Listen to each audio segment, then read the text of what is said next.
In the video I did yesterday, I talked about the concept, what if Jesus, had lived, died, and stayed dead?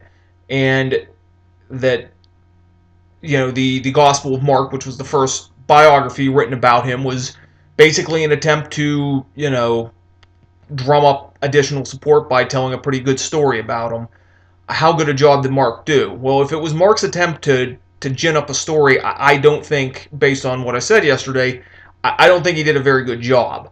Um, I don't know if I would have been going out of my way to convert having read that story. Um, but putting that aside, if this was a fake story, if this was not Mark just reporting the facts as they came to him, I want to look today at how good a job did the other biographers, shall we say, do, the other evangelists do. If they were just attempting to gin up a good story to get converts going, Matthew, Mark, and Luke, or excuse me, Matthew, Luke, and John, all of them written sometime after Mark. I think it's generally believed that Matthew was written next, Luke not long after him, and John about 20 or 30 years after those guys. So let's take a look. If these guys were trying to tell a good story to make people believe in this fraudulent idea that Jesus is risen from the dead, I would certainly be making sure I got my story straight with the other guys who were telling the story. Yet, let's take a look here. Reading Matthew 8. The centurion approached Jesus about healing his sick servant. Yet in Luke 7, that the centurion sent elders to approach Jesus. So what happened? Did the centurion approach Jesus, or did the elders approach Jesus and ask for help? They didn't do a good job getting their story straight if they were looking to just tell a good story. Moving on, let's see here. In Matthew 8, 28 through 34, talks about Jesus healing two demon-possessed men in a cemetery. Well, Mark had already been written. Mark and Luke were saying no, they're talking about only one demon-possessed man. Yet Matthew includes two. Again, didn't do a very good job checking his facts with the stories that were already out there. Moving on from that, I want to look at another thing in Matthew, where he talks about Matthew 13. Now, if I was ginning up a story about Jesus, I'd want to make sure he looked as knowledgeable as possible. This is supposedly, a man that Christians are believing to be God in the flesh. Yet in Matthew 13:31 and 32, he talks about the mustard seed being the smallest of all seeds, when in fact there are seeds smaller than the mustard seed. I don't know if I'd be relaying that, being that Jesus appeared to have gotten his facts wrong. And again, if you are a Christian watching this, please drop me a line and I will gladly explain these biblical difficulties to you. Yeah, let's move on from that. Again, Matthew in Matthew 20, 29 through 34, he talks about healing two blind men, whereas Luke, whereas Mark talks about only one blind man being healed. And also, in Matthew 20, 29 through 34, he talks about the blind man being healed on the way into Jericho. Luke talks about the blind man being healed on the way into Jericho. Matthew and Mark say the healing took place when Jesus was leaving Jericho. Now, again, Mark was already in existence. If I was Luke, I'd be making real sure to get the story to match Mark's, to make sure we get as much credibility going as possible. We also have the question of when did Jesus curse the fig tree? When it appeared that he threw a bratty little temper tantrum. Matthew says it was after he cleared the temple out. Mark says that it was before the temple was cleared. Now, it can't be both. Who made the mistake? Again, and they did not do a good job collaborating about this at all. Let's see here.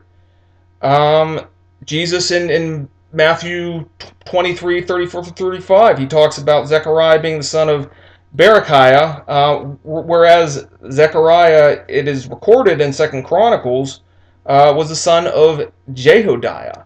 Wouldn't you want the Messiah, especially you're Matthew supposedly writing to a Jewish audience, wouldn't you want to make it look like the Messiah knows his Jewish history and scripture and chronology? Let's talk about again Matthew in Matthew 24, saying that no one knows the time of the fulfillment of this prophecy that Jesus is talking about. Only the Father. He specifically says that he does not. Doesn't make him look like a very good prophet, admitting that he doesn't even know when the time is going to be. Let's see here. We have different accounts of what it said on the cross in Matthew 27. Mark says it said the King of the Jews. Luke said it says this is the King of the Jews. John said this is Jesus of Nazareth, the King of the Jews. And Matthew said this is Jesus, the King of the Jews. Not a very good job getting your story collaborated if you were attempting to, collaborate a story.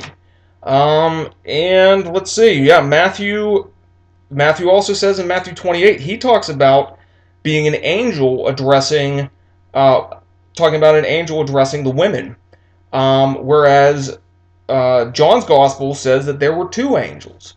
So John didn't do a good job getting a story straight with the people who had already told the story. Also, Matthew 28:9 it talks about how Jesus appeared to the women first. Yet there was already a profession of faith, a creed going around, and I want to address that in a subsequent video, saying that Paul said in 1 Corinthians 15 says that he first appeared to Peter. If I was writing a story about Jesus appearing, I'd make sure, and there was already a creed floating around the time that Matthew wrote his gospel, and there was, talking about the order of Christ's appearance. I'd make for sure that it matched the creed. So Matthew, in that regards, if you want to look at it, at Matthew attempting to gin up a story, he did a poor job at doing so. Now, I also want to talk about John. He's the first one to mention this whole concept of doubting Thomas not being present on Easter night when Jesus appeared to the apostles. Now, Luke specifically says, I believe it's Luke 24, in his discussion about that Easter night appearance, that the two men on the way to Emmaus ran back to Jerusalem and encountered the 11. He said he encountered the 11, and that Jesus had appeared to them, and then he appeared to them even again, if I remember Luke 24 properly. He definitely appeared to them then, and Luke definitely said he appeared to the 11. Now, Luke said he appeared to the 11. That gospel had probably been in pretty good circulation at that point, and John specifically said that it was not, wasn't the quote 11, it was the 10 of them. Thomas wasn't present on Easter night. So, in other words, what we have here is a lot of people really doing a very lousy job matching their stories up with the accounts that were already in circulation. And that may be true and it may not be. I don't think it necessarily is as a Christian who believes in the Bible. But the fact those stories don't match up too well at all, again, kind of tells me that Matthew was just relaying the story from what he remembered, or as seeing it as an eyewitness, or the people he spoke to. Luke was just relaying the story that he got directly from the sources he interviewed, and John was just relaying the story that he remembered as an eyewitness. And you know what they remembered as eyewitnesses, or their sources remembered? They remembered that Jesus of Nazareth rose from the dead and appeared to them.